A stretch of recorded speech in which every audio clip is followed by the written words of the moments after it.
It was fun.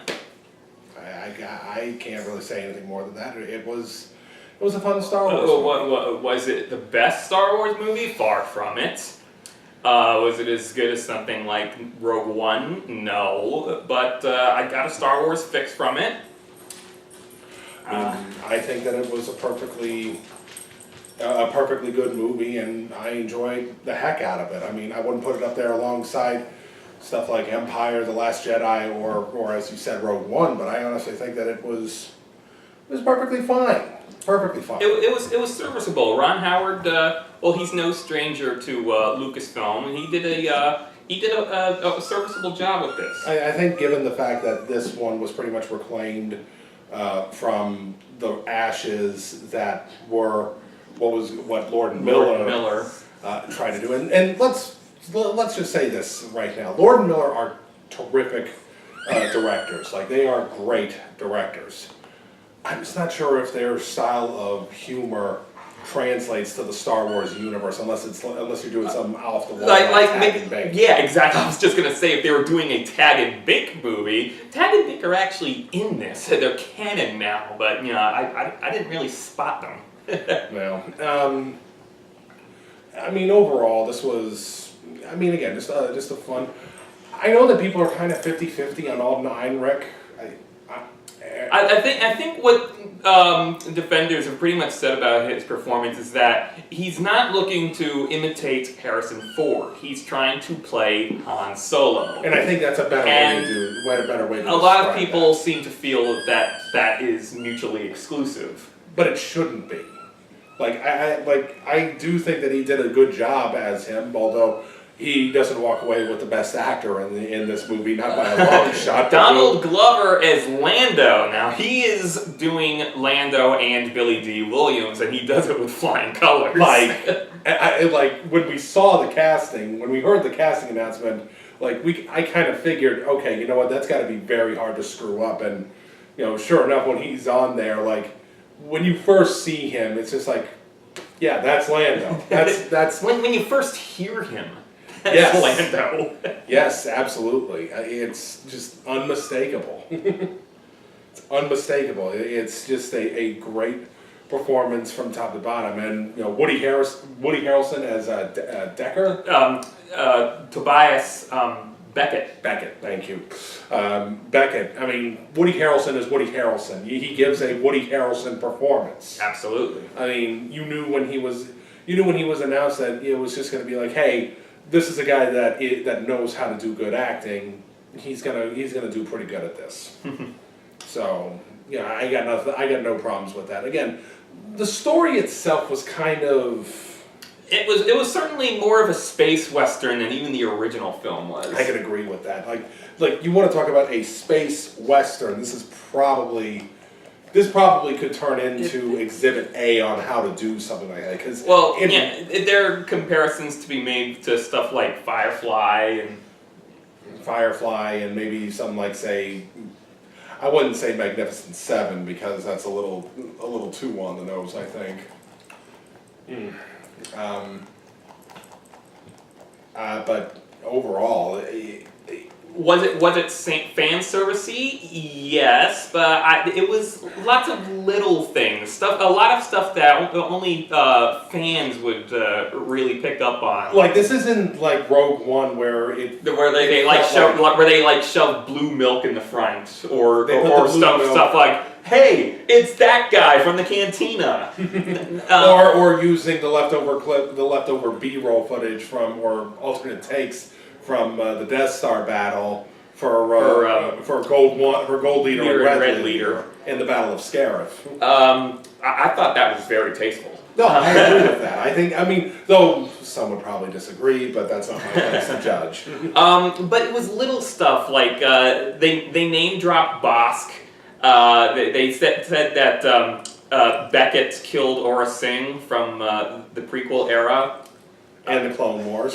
Well, that's the same. Oh, yeah. I'm talking about specifically if you don't know where she's from. Right. There was a mention of Colo Clawfish, and it was Felucia, just little things that sort of like adds a sort of familiarity to this universe. And I think something that also helped with that, this was really, I think, the first Star Wars movie that we've had under Disney that felt like that it was really kind of all-encompassing of the creature side of Star Wars, the various aliens and everything. I don't think that there has been a Twi'lek shown in any of the live-action movies until now. Yeah, I'm sure I saw a Twi'lek somewhere in the yacht where a lot of action takes place.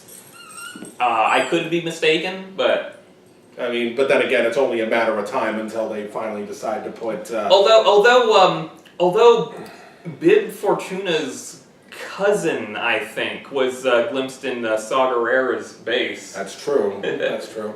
But but I think that as well, when you're thinking about it on this one, I think that when I think of Twi'leks now, and of course with the new generation. I think it's only a matter of time before we see Harrison Dula pop up in one of these movies. Let's be fair about that. But I mean, and that was actually something I was actually kind of wondering if they were going to do, but I think probably because the timeline doesn't line up with that just yet. I think she's off with Kanan Jarrus in A New Dawn at this point. I could be wrong on that. Yeah, with the timeline. I don't know. It's a little hard to gauge where the timeline ends because we know that Han was basically, a teenager. Or a kid, or like 10 years old or something when the Republic fell. It was originally conceived that he would be a boy living with the Wookiees during the Battle of Kashyyyk, and I'm glad they didn't go through with that because that would have kind of ruined his whole thing. The Force, the Jedi, that's all a bunch of hooey. Well, if you had seen Yoda in action, you wouldn't be saying that. Yeah, and let's always remember, someone was able to talk George out of that idea. So keep that in mind, people that always want to accuse George of being a yes man. Or surrounding himself with yes men. Well, that as well. It's just hard to tell where it completely lines up. Like, we get a general idea of when the movie takes place because we see what they're constructing in Corellia when the movie starts. Like, Star Destroyers, accessories for those. We see some shield generators for Star Destroyers. But we don't get an exact time. Like, we don't know how much time. We know it's after the fall of the Empire. No, the Republic. Yeah, fall of the Republic. Thank you very much. Sorry. It's been a week. I'll just say that much. He has had a rough week. Let's leave it at that. Rough week. I'll just. But no, it was. We just see it was definitely after the fall of the Old Republic. So and we actually get a sort of not opening crawl that is written exactly like an opening crawl. Like, it doesn't just smash cut to the start of the action the way they did in Rogue One. Right. Which I don't know. I actually did kind of like how they did. I did kind of like how they did that in Rogue One, where it was just like, okay, this is how we're making a clear cut that this is not a saga film. A saga film, exactly. This isn't like an episodic film. Even though they use the crawl basically in like video games and everything like that. But at the same time, when you're talking about the big films, I think that you got to consider that's even the Clone Wars had its own opening crawl every episode without actually being an opening crawl. This is true. This is very true. Maybe that was just practice for him. Who knows? I mean, and you could even say that Rebels didn't really have any kind of opening crawl, honestly. Just overall, though, I mean, and you think about this, and I actually saw someone talk about Kira, the female lead. The female lead in this movie, played by Emilia Clarke. I actually saw someone say maybe because she was in a recent Forces of Destiny short. With Hana Wanaka, of all people.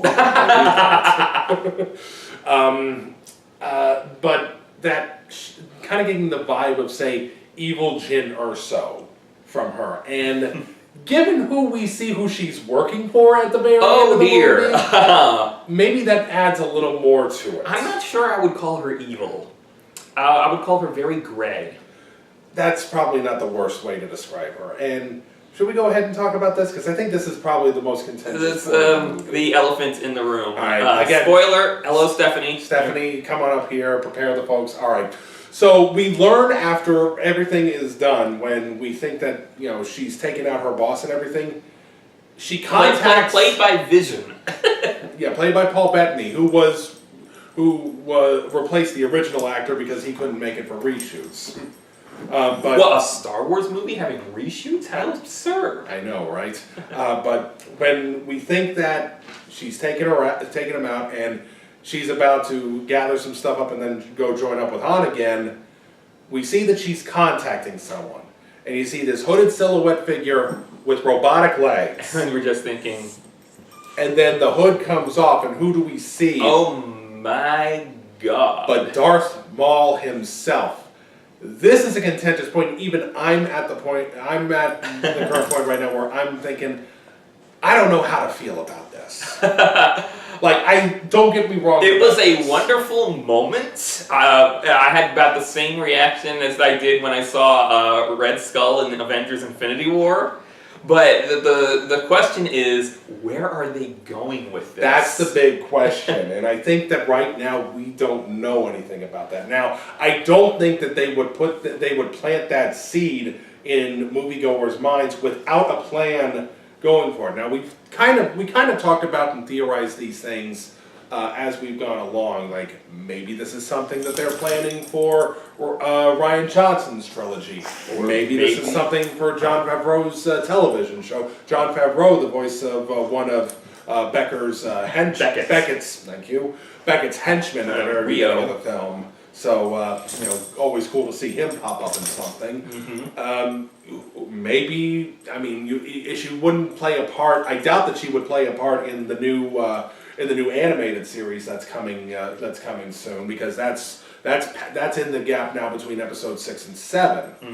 Mm-hmm. Maybe they're planning on some kind of big rollout with her in one of the comic stories, like maybe in Dr. Aphra, maybe in the Star Wars. I think because you're introducing this element in a movie, you should stick with the more movie/TV audience. I can agree with that, but at the same time, now that we've started to see some of the other characters branch out, like seeing Hera in the Star Wars comics themselves. Mm-hmm. I really do think that that's something that is a possibility. I do think that they have to do something with this, otherwise this is just a cameo for the sake of a cameo. I don't think it's a cameo for the sake of a cameo. I don't think it is either, but I think it's Star Wars' way of doing their version of the Nick Fury post-credits. Perhaps. Maybe. It's really hard to do that, because again, you're talking about now over 10 years ago with that, because you're talking about that movie business has changed in 10 years with that.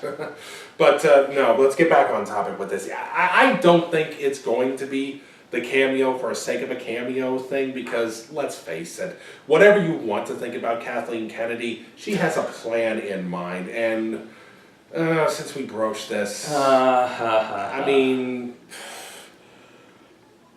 it is this absurd. Fandom. It is absurd how much that we have seen this fandom basically cannibalize itself over the last 6 months, ever since The Last Jedi came out. Didn't I predict this when The Force Awakens was coming out? You absolutely. We both talked about that. I think that bottle is open now. It is unfortunate, and I think that, well, no, I'm not going to say that here. I got one thing. I got a reason in my head as to why this is going on. But you know what? I'd get in more trouble than I already am in right now. So, not going to say it. It's disheartening. It is really, really disheartening right now, seeing everything that's gone on with the fandom. Just all of this, everybody is at each other's throats. All of this self-entitlement, all of this, this is not how X is. This is not how X's. This is not how this movie should have gone. This is stupid. That is stupid. Rose is the absolute worst thing in the world. No, it's actually now this new droid. L3. L3. Well, L3. L3. We'll just call her L3. Is now she's the worst. Social justice. Blah blah blah blah blah.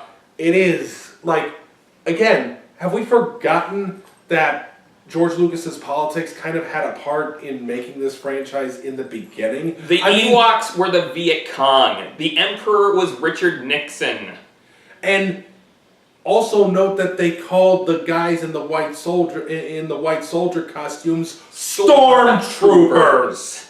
It doesn't take a freaking mental leap of logic to know what they're actually going for there. The Empire officers are blatantly Nazis. More so the First Order guys. Well, they're the neo-Nazis. There you go. But no, it's just like, all these people that want to say that Star Wars was never about politics, it's just like, what world have you been living in? Star Wars was always about politics. Now, I'll grant you this much. I'll grant them this much. I always wonder how Episode 2 might have been influenced, how Episodes 2 and 3 might have been influenced had 9/11 and everything that came after it happened. Mm. I think that going back and looking at that, you really do see this is how a democracy completely falls. But I think there are even political jabs in the Phantom Menace. I think I've heard somewhere that Newt Gunray was named after Newt Gingrich. I mean, it wouldn't shock me in the world to find out about that. But it's just surprising. And now that we're actually seeing the money come in from this thing, and they're saying that this thing is that so far this in the first weekend is a disappointment because it didn't make as much money as Rogue One, The Last Jedi, or The Force Awakens, or not even as much money as Deadpool 2. Are we at this point now where any movie that does not open over $100 million is going to be considered a failure? I mean, because let's be really reasonable about this, folks. This same thing is going on in the video game industry, and that has taken a lot of things where there's basically none of the middle ground that used to exist back in the PS2 days, where yes, you had your big releases, but you also had your little cult games and everything. Like on one hand you'd have Halo, and then on another hand you'd have something like God Hand or Okami, something that's supposed to be for the cult niche audience instead of being blown up to AAA excess. Pardon me. And we really don't want to see that start to happen because, yeah, a Star Wars movie should be an event. And maybe there is something to say about Star Wars fatigue starting to set in. I don't buy it. I honestly think that because now that we know that that Episode 9 isn't going to be, at least for another year, maybe 2 at this point, I don't know what. Well, a very good counter-argument I've seen towards the whole Star Wars fatigue theory is that it's like the Super Bowl. Just because there's one every year doesn't make it less of an event. This is true. I mean, some are better than others. Let's be reasonable about this. I mean, this most recent one was actually really good, but no, you're right about that. And you could also say, well, okay, if you want the example of this in the movie industry, I don't know, the entire Marvel Cinematic Universe. Where you got like 3 movies a year now. I mean, considering that Black Panther did that much business in February of all months, and then Infinity War comes out and completely smashes even that.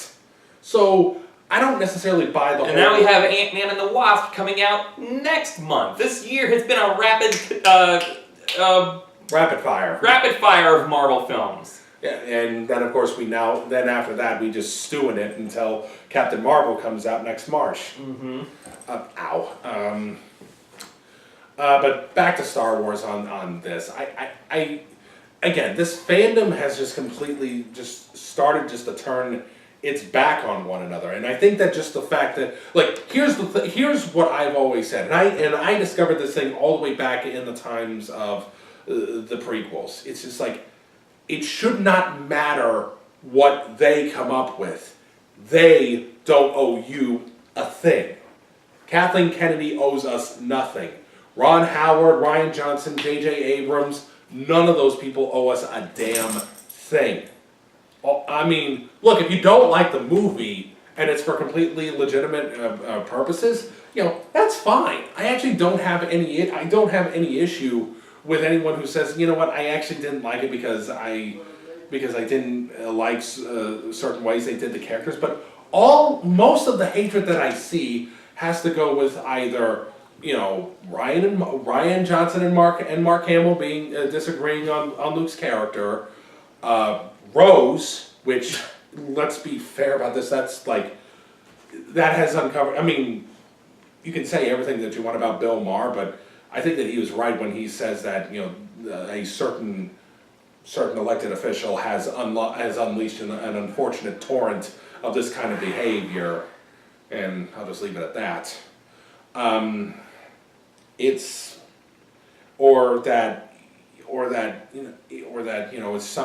That Kathleen Kennedy is trying to input some kind of an agenda on this when... Yeah, but one of the best producers in the business, producing some of the greatest films made, yeah, she has some sort of agenda, some evil mastermind feminist agenda.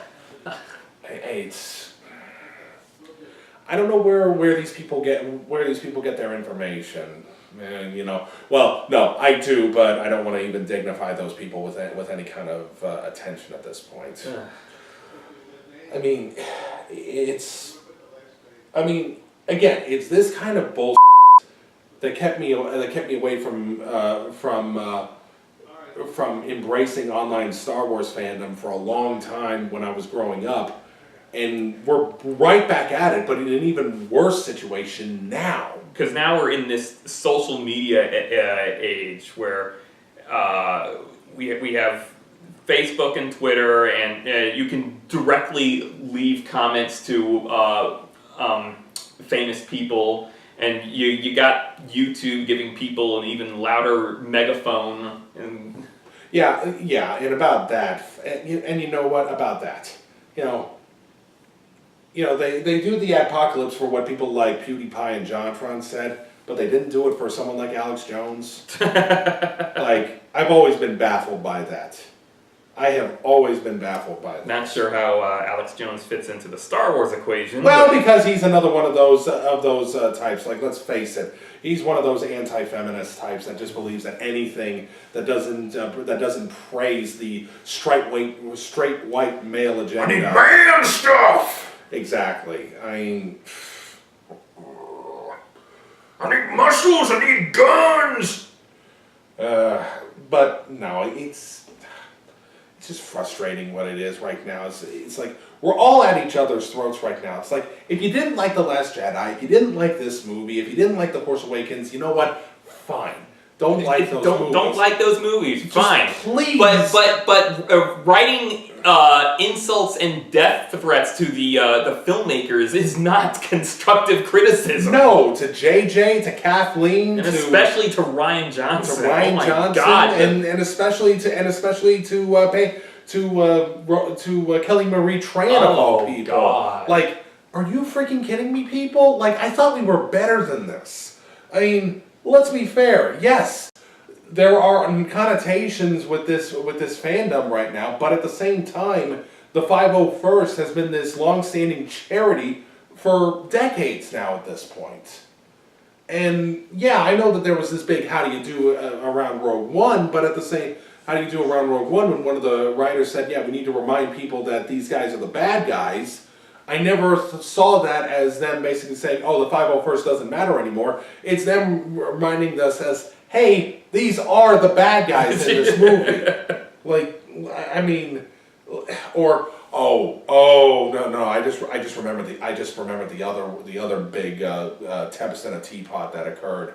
The one where they saw the crossed out Luke picture. For the love of Mary Jehoshaphat. On Justin Bolger's desk, and then they bombarded Andy Gutierrez with all sorts of bullshit. Andy. Good grief. It's, and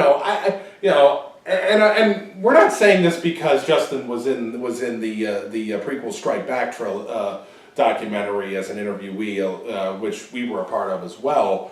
Justin's a good guy. Like, the guy has absolutely worked his butt off, and the fact that he's actually working for Lucasfilm now, like, that's an accomplishment. And just to see him be a part of just a gross misunderstanding of something by fans with an actual agenda, like, it's sickening. And we're sorry that this kind of got derailed, that we're trying to do this, but I mean, I guess maybe we've been waiting to talk about this for so long, mainly because this has been building and building up within us over the last 6 months, ever since the last it's Jedi just came gonna out. get worse with each new film. I mean, I hope it doesn't, but at the same time, it's like, okay, here's something that I want at the very least the moderators of the Star Wars groups on Facebook to do, and I think that while I know that I'm probably shouting at a brick wall somewhere, you're right, or anywhere, but I think especially there could be very good, because we're a part of the groups, but we've also left a number of these groups because they've just become way too toxic. Mm-hmm. Moderators, for the love of heaven, get control of your groups. You have that power to shut this kind of stuff down. Don't think of it as you being a Nazi. Think of it as you basically saying, hey, being a goddamn adult. If we want to talk about this movie, let's talk about these movies like rational human beings. If someone brings in topics of agenda or race or anything like that, they should have their stuff deleted and given a warning. If they do it again, get them off the page. And I know that it's making me sound like that, but let's face it, having the kind of laissez-faire, hands-off attitude is a lot of what happened to stuff like on Twitter, Facebook, YouTube, and Steam to some extent, because that they decided, oh, you know what, the algorithms will handle it. Yeah, like, I mean, you want to talk about that? How much anti-Star Wars stuff have we gotten on our YouTube walls? On our recommended videos lists when we've logged in there to watch every so often. Like, we get shit from world-class bullshitters and what was it? Geeks and Gamers. Geeks and Gamers. Thankfully, we don't get any of that crap from Diversity in Comics anymore, although, that's a whole nother story that I don't think needs to go into here. One major controversy at a time, I guess. It's just absurd that we're at this point right now. Like, we can't talk about the movies like adults because there's so many people that think that the movie belongs to them and only them, that anything that doesn't match up with what they came up with is automatically bad. And this has been a problem that has existed since the prequels. Or anything that doesn't match up with books that are no longer canon. Oh, Jesus H. Christ. You want to talk about another, just another stuff of just utter insanity. Look,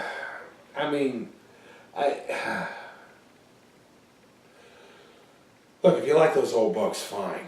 I like those old books. It's just, they're not canon anymore. And I'm not saying that you have to be okay with it. Be upset, be mad. It's frustrating, yes. But I wish post-crisis DC was still a thing. But let's not act like this was done with an absolute shotgun mentality. This was actually done for a specific purpose because, and I'm going to say this because I think I said this in one of these videos. You can check my work on this.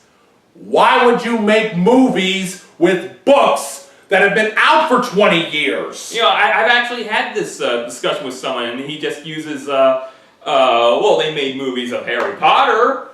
That's not the same thing. That's a book series first. Star Wars is a film series first. Bingo. Plus, do you know how much work and money it would be to de-age Hamill, Ford, and Fisher, and bring Fisher back from the dead for multiple movies, and not just quick little scenes? I mean, what were we supposed to do in this situation when George decided to sell the franchise off? I mean, like, this was his, we'll always remember, he decided, yeah, it was time to do it.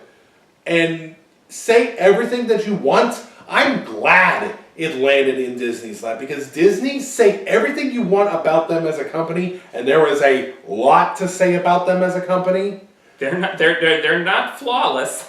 No, but at the very least, they got a track record right now of some pretty impressive movies. And let's be fair, even the movies that aren't so impressive, like stuff like Wrinkle in Time or something, those only get made because you've got so many major hits. Like, how many of the little passion projects are going to be greenlit by Disney because they've had stuff like Black Panther, The Last Jedi, and Avengers Infinity War? Like, how many of those things that wouldn't have seen the light of day at any other studio are going to be greenlit by Disney now? I mean, what? Would you rather it have gone to fucking Warner Brothers or something? I mean, okay, maybe there could have been something that could have come up with.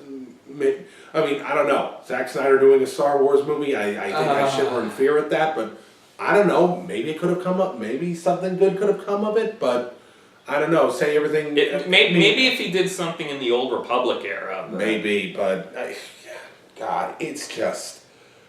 I mean, and again, that's just what I'm saying. It's just like you say everything that you want about Disney.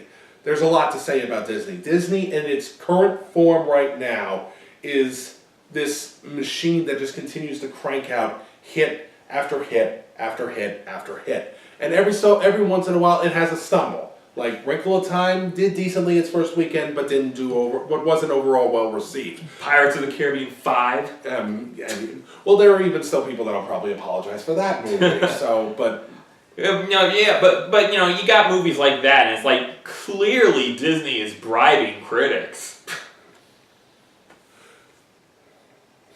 I mean, do I really want to go into that now? No, I think that we've gone into that at this point. It's like, I mean, believe me, believe us, if we were actually getting paid by Disney to come on here and do this kind of stuff. Well, number one, if we were being paid by Disney and we'd be able to do better videos. Yeah, that's true. But at the same time, you know, if we weren't doing that and not disclosing it, that would be something that would be goddamn fucking illegal, I think, because that was that big hullabaloo with that CS:GO lottery stuff that popped up about a year ago. But it's absolutely just, it's like we're just a couple of guys that just sit here. Like, we try to go into these movies with just very limited expectations, so that if this movie comes out and it does things we like, we say, hey, you know what, that was pretty good. If it does stuff that we really like, said, yeah. And then if it does something that completely blows us the hell away, then we can just say, yep. And I guess it's just an impassioned plea from us. We gotta try and be better at this, and not be best. No, just be better. Be better fans, be better people. You know, be a little kinder to folks online. It's not that difficult, honestly. For a lot of people, it seems to be. Yeah, there are too many people on there that kind of got themselves launched on the Chan culture, and well, look at where we are now. But I mean, again, you know, and I think probably part of the reason, I mean, maybe people, and I think people will probably take us to think that, you know, we didn't really like the movie because we spent more time talking about all this controversy than the movie itself, which is a fair assessment, but I think at the same time, this was building up in us for quite some time, and I feel like that, you know, this was probably as good a time as any to get it out. I still think that the movie was satisfactory. It didn't blow us away, but it was decent. And to the argument that we didn't need a Han Solo film, yeah, I think it. I always kind of liked the idea, because if you're watching the films chronologically, and you go through the prequels, and then you go into to Solo. And then you get into episode 4, and Han Solo shows up again. It's like, Aha. The Skywalker meets the Solo. They've come together. It is really one of those kinds of movies that you kind of see what this character is. I mean, everyone has this idea of Han Solo as the badass guy that can do no wrong. No, he does wrong plenty. Well, but that's the thing, is like he's not the kind of guy that has basically been, that he's done this. Like, let's be fair about this. He's always been the kind of screw up. And he screws up a lot. All the time, stepping on a twig or ad-libbing his way through an escape, and yeah, I mean, and let's be fair about this. I think it's only fitting that the only person that eventually took him down was, well, Kylo. Yeah, I mean, it wasn't any of these syndicates. It wasn't a crime lord or anything. It was his own son, flesh and blood, that he thought that for a split second that maybe he was going to return to him.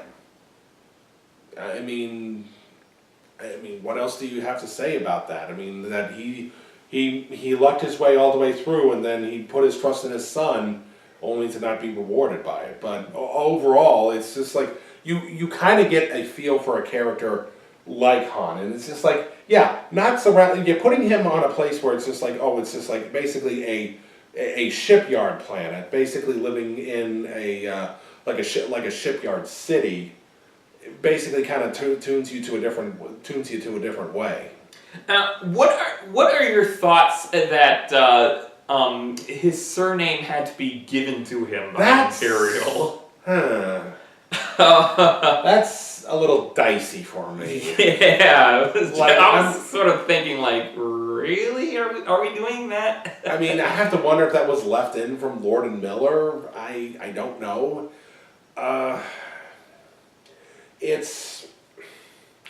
I don't know. I can live with it because I think that maybe because you wound up, that maybe he was a kid that grew up kind of in the slums his whole life, that maybe he would have to use some kind of a given name. It's the only thing I can think of, and again, it's like, though you do have to wonder now why there weren't more Imperials after him for deserting. I mean, it sort of harkens back to when people would flee to America, they often had to have their names changed. That's true as well. So maybe that's a subtle little detail right there. I thought it was kind of interesting at one point in the film where the aforementioned droid L3 gets destroyed, and then has her she sort of gets downloaded into the Falcon, and that's why it has such a good navigational system. And I thought, so when 3PO is communicating with the Falcon, is he communicating with L3? After a fashion, I think it's true. I mean, you actually go back and you watch that scene, it's just like, now you think about that in context, it's just like, okay, maybe. Of course, Cloud City's central computer could talk to R2. Yeah. So maybe a little something there for us to know about. But yeah, I mean, overall though, one thing I would like to say in regards to people that may say, oh, are we expected to believe that Han Solo met Chewbacca, got his blaster, met Lando, and won the Millennium Falcon, and blah blah blah blah, all this on one 2-hour mission? Are we expected to believe that? Indiana Jones got all of his traits in a single afternoon. No one questioned it. In what, a 15-minute prologue? 20 minutes. Maybe not even that long, for goodness sakes. So, yeah, let's keep things in perspective, folks. This is supposed to be entertaining. It's a movie. It's not a documentary. Let's just try to go out there and enjoy these movies a little more. Let's try to smile. Let's go to the movies. Let's relax. The whole point of these kinds of films is to get away from everything that's going on, even for a small little bit of time. And times like these, I think we need as much of that as possible, though not distracting us completely from the good fight. We definitely need help kind of getting some perspective. And if the movies are that kind of thing, then, well, it's a good thing. So, anything more to add? I think I've got nothing else to add. I think that's going to do it for us on this one. You guys, thanks for sticking around with us. If you're still watching, hopefully we can have a nice little conversation about this in the comments. In the meantime, may the Force be. I think this is the first Star Wars movie that never mentions the Force. Be with you. That's a good point, but yeah, we just gotta wait for episode 9 now or whatever's next. Mhm.